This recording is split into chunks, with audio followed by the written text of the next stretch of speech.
Capítulo 123. O verdadeiro Cotrim.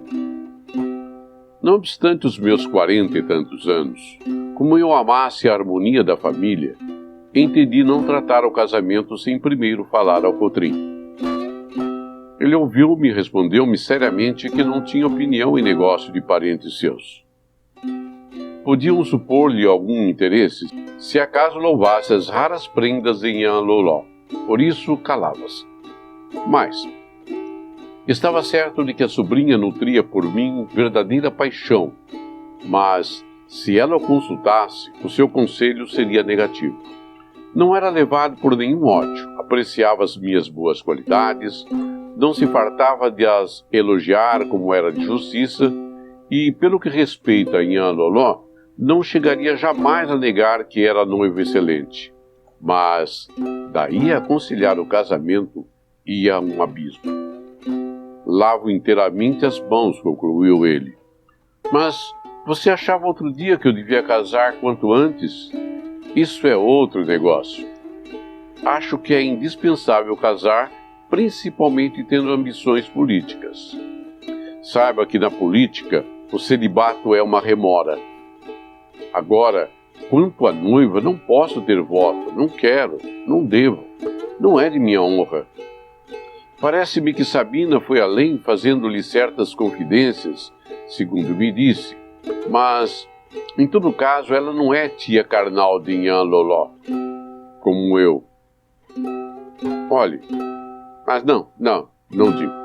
Diga, não digo nada. Talvez pareça excessivo o escrúpulo de Cotrim, a quem não soubera que ele possuía um caráter ferozmente honrado. Eu mesmo fui injusto com ele durante os anos que se seguiram ao inventário de meu pai. Reconheço que era um modelo. Arguiam-no de avareza, e cuide que tinha razão, mas a avareza é apenas a exageração de uma virtude, e as virtudes devem ser como os orçamentos. Melhor é o saldo que o déficit. Como era muito seco de maneiras, tinha inimigos que chegavam a acusá-lo de bárbaro.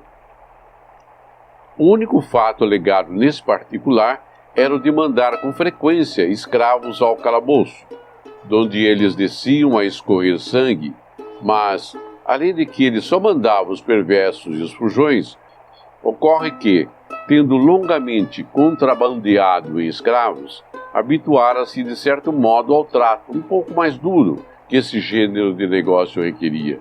E não se pode, honestamente, atribuir à índole original de um homem o que é puro efeito de relações sociais. A prova de que o Cotrim tinha sentimentos pios encontrava-se no seu amor aos filhos e na dor que padeceu quando lhe morreu Sara, dali a alguns meses. Prova irrefutável, acho eu, e não única. Era tesoureiro de uma confraria, irmão de várias irmandades, e até irmão remido de uma destas, o que não se coaduna muito com a reputação da avareza. Verdade é que o benefício não caíra no chão. A irmandade, de que ele fora juiz, mandara-lhe tirar o retrato a óleo. Não era perfeito, de certo. Tinha, por exemplo, o cesto de mandar para os jornais a notícia de um ou outro benefício que praticava. Cestro repreensível, não louvável, concordo. Mas ele desculpava-se dizendo que as boas ações eram contagiosas. Quando públicas, razão a que se não pode negar algum peso. Creio mesmo, e nisso faço o seu maior elogio, que ele não praticava de quando em quando esses benefícios, senão com o fim de despertar a filantropia nos outros. E se tal era o intuito, força é confessar que a publicidade tornava-se uma condição sine qua non. Em suma, poderia dever algumas atenções, mas não devia R$1 a ninguém. Capítulo 124. Vale intermédio. Que há entre a vida e a morte? Uma curta ponte. Não obstante, se eu não compusesse este capítulo, padeceria o leitor um forte abalo, assaz danoso ao efeito do livro. Saltar de um retrato a um epitáfio pode ser real e comum. O leitor, entretanto, não se refugia no livro, senão para escapar à vida.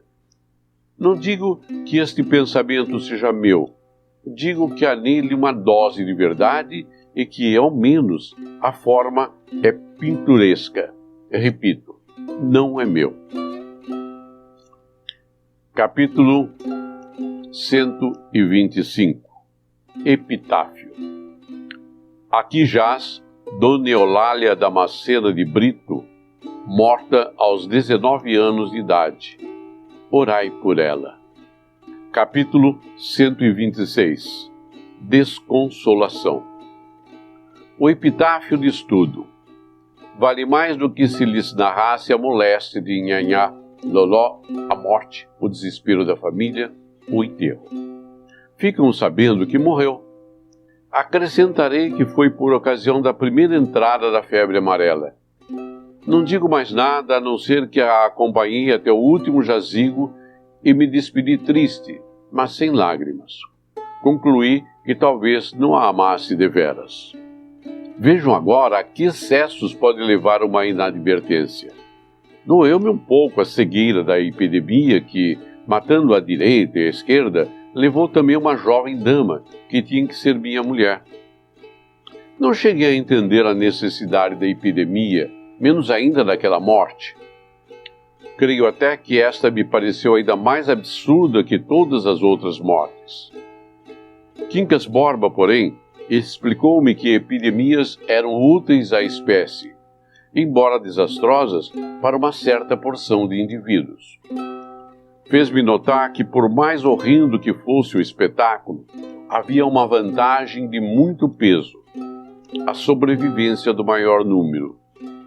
Chegou a perguntar-me se, no meio do luto geral, não sentia eu algum secreto encanto em ter escapado às garras da peste. Mas essa pergunta era tão insensata que ficou sem resposta. Se não contei a morte, não conto igualmente a missa do 7º dia. A tristeza do Damasceno era profunda.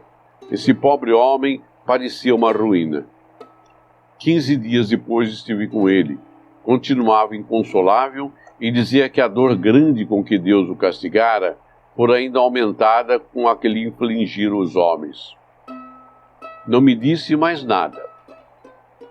3 semanas depois, tornou ao assunto e então confessou-me que, no meio do desastre irreparável, quisera ter a consolação da presença dos amigos.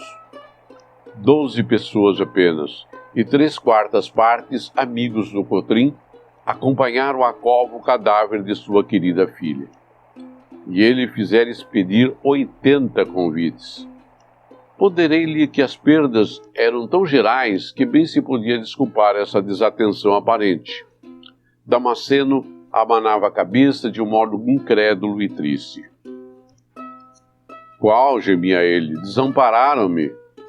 Cotrim, que estava presente, vieram os que deveras se interessam por você e por nós. Os 80 viriam por formalidade, falariam da inércia do governo, das panaceias dos boticários, do preço das casas, ou uns dos outros. Damasceno ouviu calado, abanou outra vez a cabeça e suspirou. Mas viessem.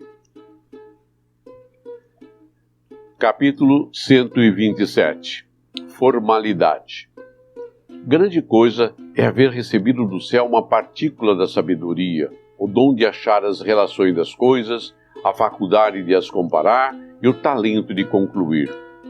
Eu tive essa distinção psíquica. Eu a agradeço ainda agora no fundo do meu sepulcro.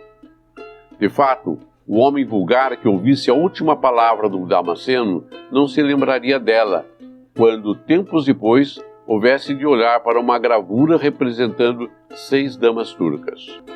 Pois eu lembrei-me, eram 6 damas de Constantinopla, modernas, em trajos de rua, cara tapada, não com um espesso pano que as cobrisse deveras, mas com um véu tenuíssimo que simulava descobrir somente os olhos e na realidade descobria a cara inteira.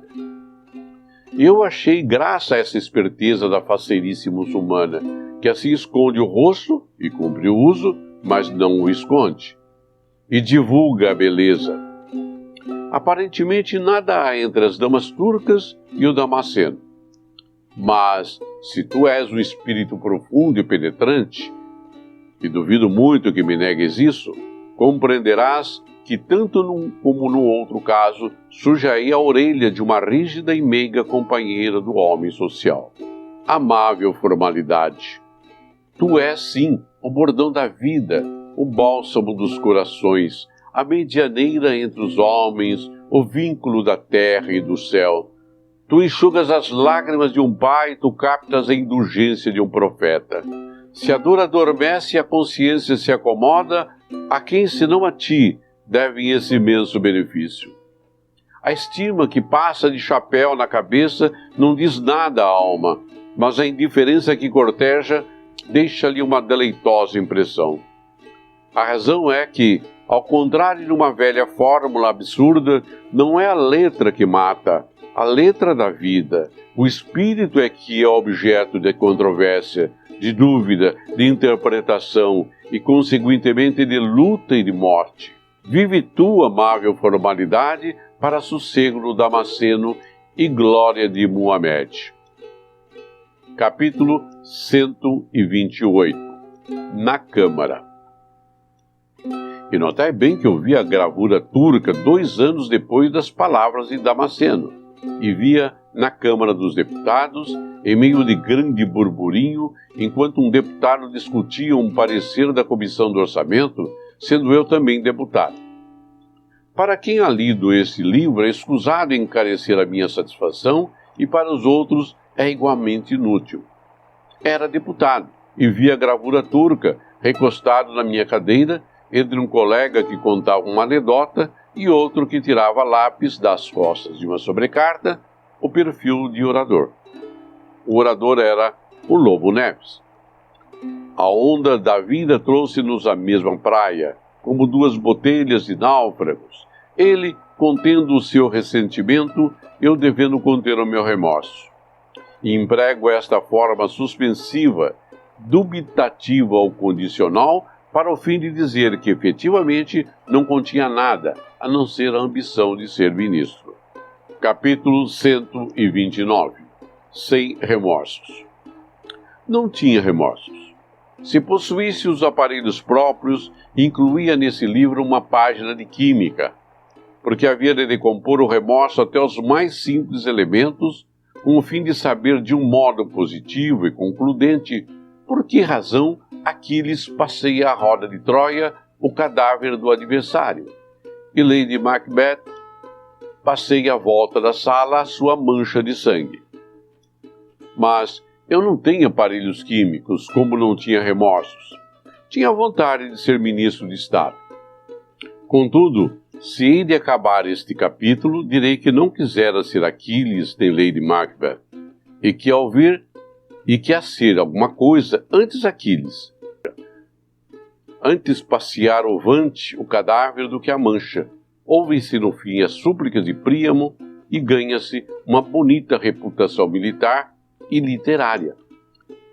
Eu não ouvi as súplicas de Príamo, mas o discurso do Lobo Neves, e não tinha remorsos.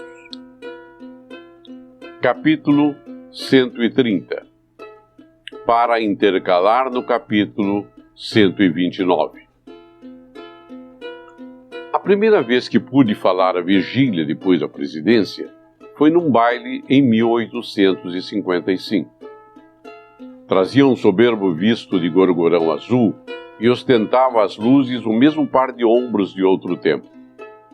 Não era a frescura da primeira idade, ao contrário, mas ainda estava formosa, de uma formosura outoniça, realçada pela noite.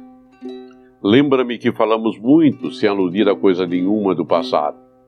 Subentendia-se tudo. Um dito remoto, vago, ou então um olhar e mais nada. Pouco depois retirou-se. Eu fui vê-la descer as escadas e não sei por que fenômeno de ventriloquismo cerebral, perdoem-me os filólogos, essa frase bárbara. Murmurei comigo esta palavra profundamente retrospectiva. Magnífica. Convém intercalar esse capítulo entre a primeira oração e a segunda do capítulo 129. Capítulo 131. De uma calúnia. Como eu acabava de dizer aquilo pelo processo ventríloco cerebral, o que era simples opinião e não remorso, senti que alguém me punha a mão no ombro. Voltei-me. Era um antigo companheiro, oficial de marinha, jovial, um pouco despejado de maneiras.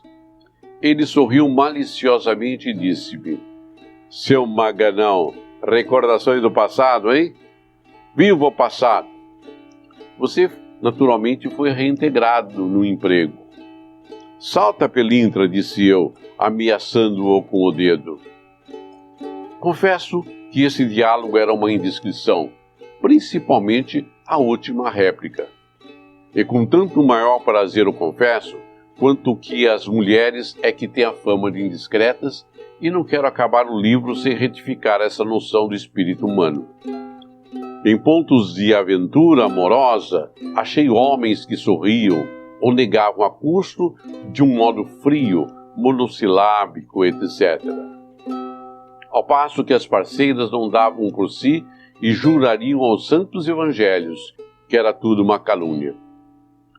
A razão desta diferença é que a mulher, salvo a hipótese do capítulo 101 e outras, entrega-se por amor, ou seja, o amor-paixão de Stendhal, ou puramente físico de algumas damas romanas, por exemplo, ou polinésias, lapônias, cafres, e pode ser que outras raças civilizadas. Mas o homem, fala do homem de uma sociedade culta e elegante, o homem conjuga sua vaidade a outro sentimento.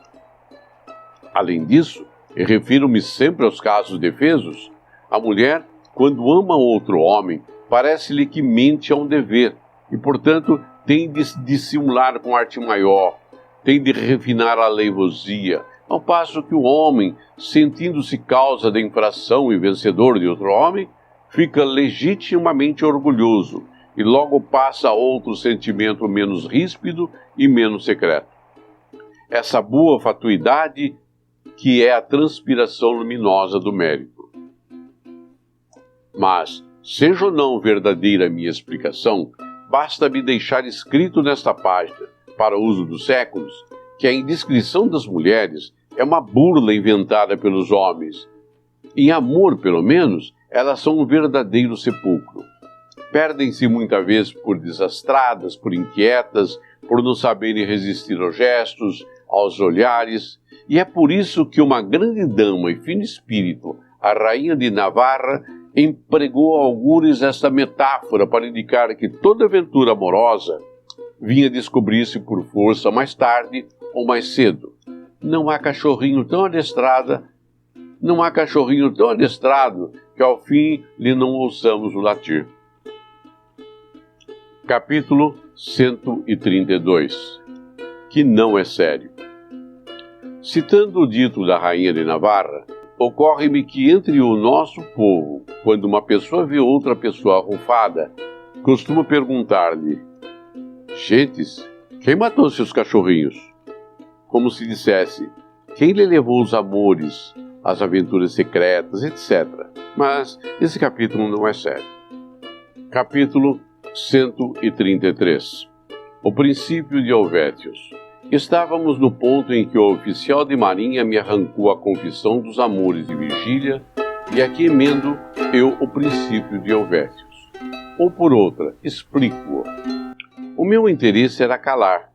Confirmar a suspeita de uma coisa antiga fora provocar algum ódio supitado, dar origem a um escândalo, quando menos adquirir a reputação de indiscreto. Era esse o interesse, e entendendo-se o princípio de Helvétios de um modo superficial, isto é, isso é o que devia ter feito. Mas eu já dei o motivo da indiscrição masculina. Antes daquele interesse de segurança havia outro, o do desvanecimento, que é mais íntimo, mais imediato. O primeiro era reflexível, supunha um silogismo anterior, o segundo era espontâneo, instintivo, vinha das entranhas do sujeito.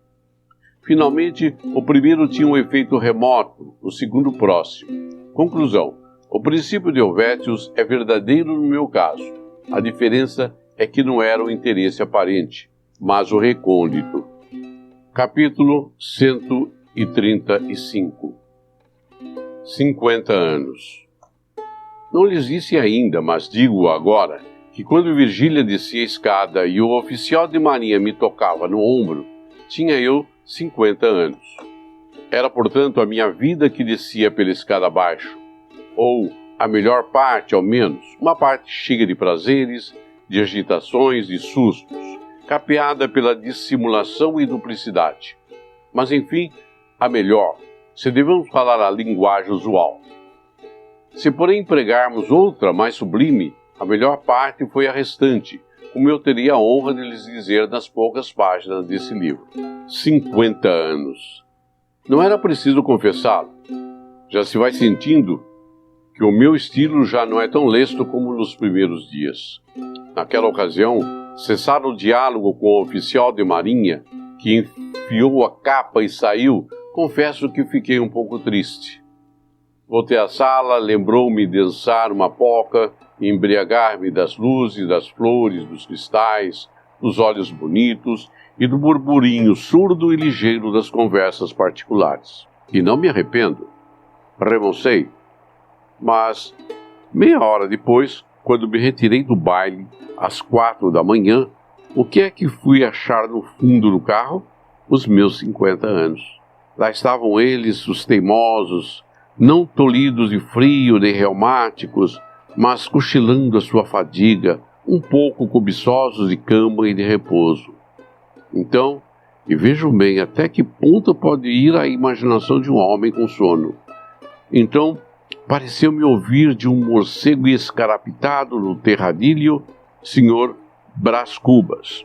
Então, e veja até que ponto pode ir a imaginação de um homem com sono. Então, pareceu-me ouvir de um morcego escarapitado no terradilho, Sr. Brás Cubas. A rejuvenescência estava na sala, nos cristais, nas luzes, nas sedas, enfim, nos outros.